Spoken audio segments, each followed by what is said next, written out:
Good afternoon. The topic that draws my attention what does it mean to be a man?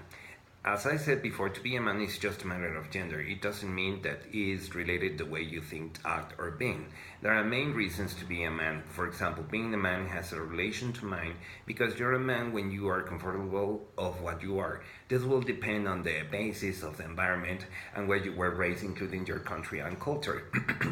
Nowadays, manhood is related to the environment and the needs in a home where men play a special part in it, helping in all tasks being equitable.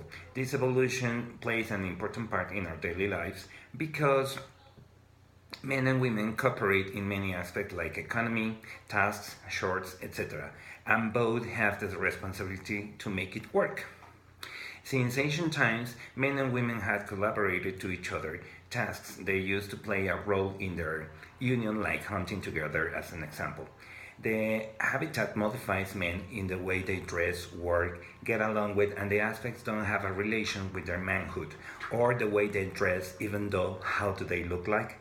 And actually, home tasks are special in every country or region where men cooperate totally because it's a matter of union between men and women. But what happened being a man in the 21st century?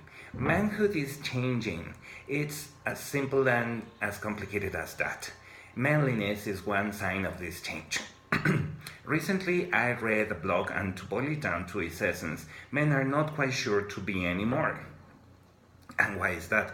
Masculinity has been constructed over the last century almost entirely around the idea of men as providers and protectors, and frankly, women don't need that anymore.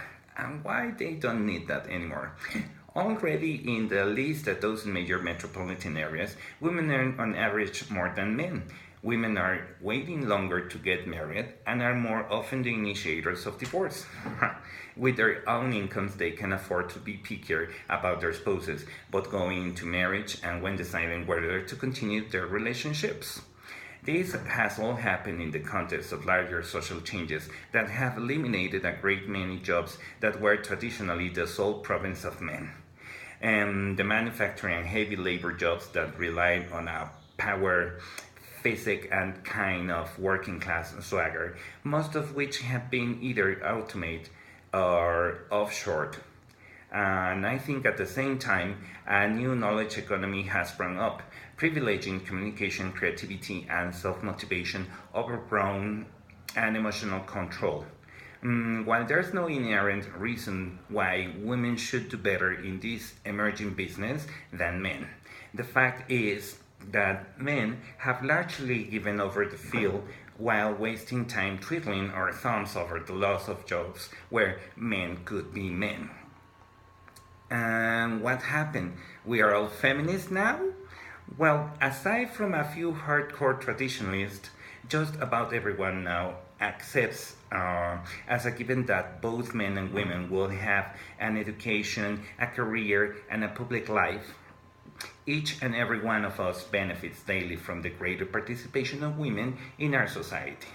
We use medicines developed by women, we use products designed by women, we live by laws written by and voted on by women, and so far and so on.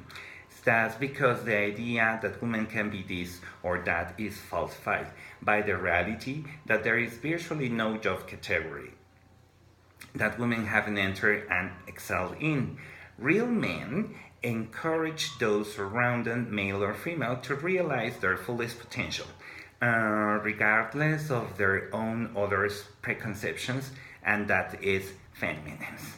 So I can say there is no men's work and women's work. There is only work. And another aspect that is very important is when parenting is fundamental. The reason that so many men are choosing to spend all or significant part of their lives elbow deep in domestic parenting tasks is that we are finally learning how much we have been missing in our traditional 8 a.m. to 8 p.m. work plus commute plus overtime workaholic schedules. And why not to embrace this difference? It's becoming harder and harder to take people who rant about the difference between men and women seriously. For every generalization, we can point to 1,000 exceptions: men who love shopping and women who hate it.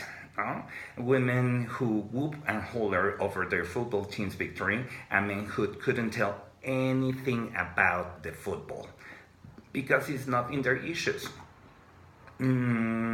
Traditional masculinity was about punishing any man who stepped out of bounds, whether it was because he was gay, feminine, physically weak, or in some other way short of the masculine standard. That simply doesn't fly anymore. There are as many different ways of being manly, or womanly for that matter, as there are men or women. And success doesn't come in spite of those differences. It comes because of it. They create diversity that allows business organizations and other endeavors to be flexible, to adapt to changing circumstances, and to innovate. In short, difference allows us to thrive, and we need to stop fearing it and embrace it. So, to conclude this video, men, the change is about you. What I think that men fall under the category of embracing difference, of recognizing that in a society where diversity is a crucial value, men will find a huge variety of ways to dress, act, enjoy their leisure time, and make love. Thank you and good afternoon.